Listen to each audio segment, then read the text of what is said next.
السلام علیکم ورحمۃ اللہ وبرکاتہ۔ نہایت ہی افسوس کے ساتھ اور دکھتے ہوئے دل کے ساتھ، بہت درد کے ساتھ میں اپنے مسلمان بھائیوں کے پاس یہ پیغام دے رہا ہوں اور پہنچانا چاہتا ہوں کہ مسلمان بھائیوں اور بہنوں، بزرگوں اور دوستوں، ہمارے نزدیک قرآن کی حیثیت کتنی ہے، ہمارے نزدیک اللہ کے نام کی حیثیت کتنی ہے، ہمارے نزدیک رسول اللہ کے نام کی حیثیت کتنی ہے، میں جاننا چاہتا ہوں۔ آپ سے جب یہ بات کہی جائے گی تو آپ کہیں گے دل و جان سے بھی زیادہ ہے، لیکن افسوس، اگر میں ایک ایسی چیز دکھا دوں جسے دیکھ کر ہماری بات غلط ثابت ہو جائے گی کہ نہیں، ہمیں اللہ کے نام سے اتنی محبت نہیں جتنا ہم لفظوں میں بولتے ہیں، دین سے اتنی محبت نہیں، قرآن سے اتنی محبت نہیں جتنے ہم لفظوں میں محبت کے لیے استعمال کرتے ہیں، دین و اسلام کی محبت کے لیے۔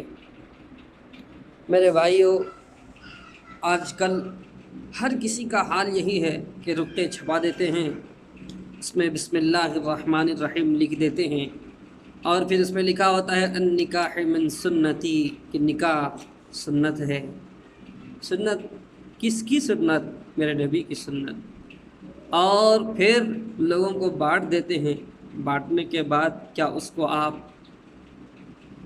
آپ اپنے سر سے اوپر اٹھا کے رکھتے ہیں؟ نہیں میرے بھائیوں، آج میں جب آ رہا تھا راستے میں گاڑی چلاتے چلاتے تو میں ایک رقعے کو دیکھا، میری نظر ایک رقعے پہ پڑی جو روڈ میں پڑا ہوا تھا۔ کتنے لوگوں نے جوتے چپلوں سے، پیروں سے اس رقعے کو کھندا ہوگا، اور اس رقعے پر بسم اللہ الرحمن الرحیم لکھا ہے۔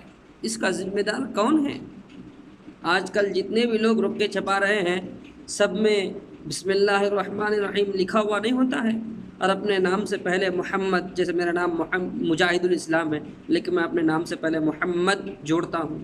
تو جو رقعے ہوتے ہیں اس میں محمد یا احمد ہوتا ہے؟ نہیں ہوتا ہے۔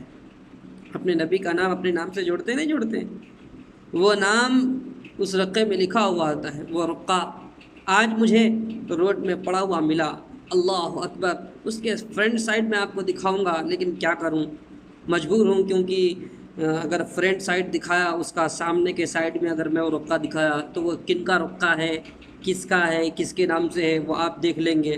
اور پھر جو رقعہ چھپایا، الغرض بات سے بات بنتے بنتی بہت بڑی بات بن جائے گی۔ میں آپ کو کہنا یہ چاہتا ہوں کہ اس کے سامنے کے سائڈ میں لوگوں نے تھوکا ہوا بھی ہے، پان کھا کر، گٹکے کھا کر، اور اسی کے اوپر بسم اللہ الرحمن الرحیم لکھا ہوا ہے۔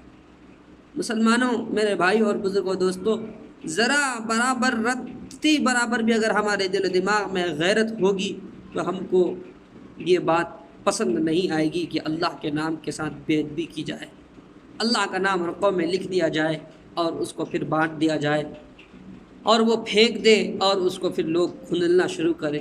بھائیو، جس چپل سے کھندلتے وہ چپل پہن کے بیت الخلاء میں بھی جاتے، ڈینیج کے پانیوں میں بھی جاتے، گندے جگہ بھی جاتے۔ آپ ہی بتاؤ، اگر ہمارے یا آپ کی تصویر زمین پہ گری رہے اور آپ دیکھیں آپ کی تصویر کو ہر بچہ، یا آپ کے باپ کی تصویر، یا آپ کے ماں کی تصویر، یا کسی کی بھی تصویر جس کو ہم دل و جان سے چاہتے ہیں، وہ اگر زمین پہ گرا رہے اور ہر بچہ، ہر آدمی، ہر انسان اس کو کھندلتا ہوا جائے، کوئی اس کو پان کھا کر اس کے اوپر تھوک دے، تو کیا وہ آپ کو برداشت ہوگا؟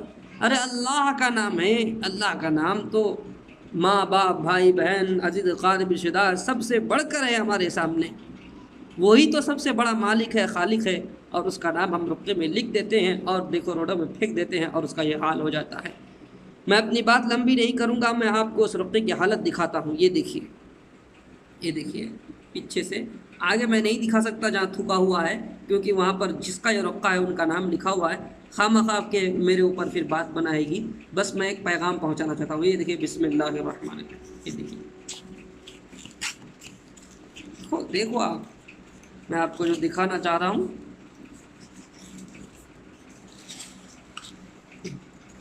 یہ دیکھیے، یہی ہماری اوقات ہے، اللہ کے نام کے ساتھ یہی ادب ہے ہمارا۔ ہاں، آج مسجد میں کہیں قبضہ ہو جاتا ہے، ہاں، آج اللہ کے نام کے ساتھ کوئی بے ادبی کرتا ہے تو بہت ہم ہاتھا پیرا سمیٹ کے اٹھتے ہیں، لیکن آج ہماری یہ حالت ہے کہ ہم خود ایسا اللہ کے نام کی بے ادبی کر رہے ہیں، رکوع میں اس میں لکھ کے جدھر من میں آ رہا ادھر پھینک دے رہے ہیں۔ ہاں، کبھی میں تو کتنے کی کچروں میں دیکھا، کتنے کی کچروں کے ڈبوں میں دیکھا، روڈوں میں پڑا ہوا دیکھا، جہاں جہاں ہم دیکھتے ہیں وہاں سے اٹھا لیتے ہیں۔ کئی مرتبہ دل میں خیال آیا کہ میں منبر رسول پر ٹھہر کر اعلان کروں یا کسی طریقے سے لوگوں تک پیغام پہنچاؤں۔ الغرض مجھے اب ایک موقع ملا کہ آپ تک میں یہ پیغام پہنچاؤں۔ میرا جو کام تھا میں کر لیا، اب آپ کا کام ہے کہ آپ اپنا کام کیجئے، میرے اس پیغام کو آگے لوگوں تک پہنچائیے۔ خدا را اللہ کے نام کی عزت اگر آپ نہیں کریں گے تو کون کرے گا؟ پھر نہ کہنا اے اللہ غلطی ہو گئی معاف کر دو، وقت گزر جائے گا تو پھر معافی کا بھی کوئی فائدہ نہیں ہوگا۔ اللہ کے نام کی کوئی اتنی بے ادبی کرتا ہے، کوئی اتنی بے عزتی کرتا ہے، رقوں میں چھپا کر روڈوں میں پھینک دیتے، رقوں میں اللہ کا نام لکھ کے کچرے میں پھینک دیتے۔ ارے یہی اوقات رہ گئی ہماری، اور پھر جب آپ پریشان ہوتے تو پھر اللہ کے دربار میں دوڑتے دوڑتے آتے ہیں، اللہ غلطی ہو گئی۔ الغرض سے کیا بولوں، کچھ سمجھ میں نہیں آ رہا، میں خود غم میں ہوں کسی بات پہ۔ اس سے زیادہ غم مجھے اس بات کا ہوا کہ دیکھو ہمارے مسلمانوں کا یہ حال ہے اللہ کے نام کے ساتھ، جبکہ وہ جانتے ہیں کہ لا الہ الا اللہ محمد الرسول اللہ، کہ نہیں ہے کوئی معبود سوائے اللہ کے، اور محمد صلی اللہ علیہ وسلم اللہ کے رسول ہیں، وہ ایسا کہتے ہیں۔ اور دیکھو ان کی حالت یہ ہے، ان کی عادت ہے کہ رقوں میں ایسا وہی اللہ کا نام، وہی رسول اللہ کا نام لکھ کے ایسا پھینک دیتے۔ یہ ہماری اوقات یہ ہے۔ اللہ ہمیں اور آپ کو کہنے سننے سے زیادہ عمل کی توفیق عطا فرمائے، اللہ کے نام کی عزت کرنے کی توفیق عطا فرمائے۔ اللہ کسی کا محتاج نہیں ہے، ہم اللہ کے محتاج ہیں۔ یاد رکھو اللہ کی مار میں آواز نہیں ہوتی، لیکن جب وہ مارنا شروع کرتا ہے تو پھر چھوڑتا نہیں۔ اللہ ہمیں عمل کی توفیق عطا فرمائے۔ یہ بات سمجھانے کی ضرورت نہیں ہے، بس میرے جذبات تھے، میری باتیں تھیں، میں نے آپ تک پہنچا دیا۔ اب آپ کا کام ہے، آپ آگے تک یہ بات پہنچاؤ، لوگوں تک پہنچاؤ اس بات کو، وہ لوگ ایسی غلطی نہ کریں۔ اللہ سننے سے کہنے سے زیادہ عمل کی توفیق عطا فرمائے۔ وآخر دعوانا الحمد للہ رب العالمین۔ السلام علیکم۔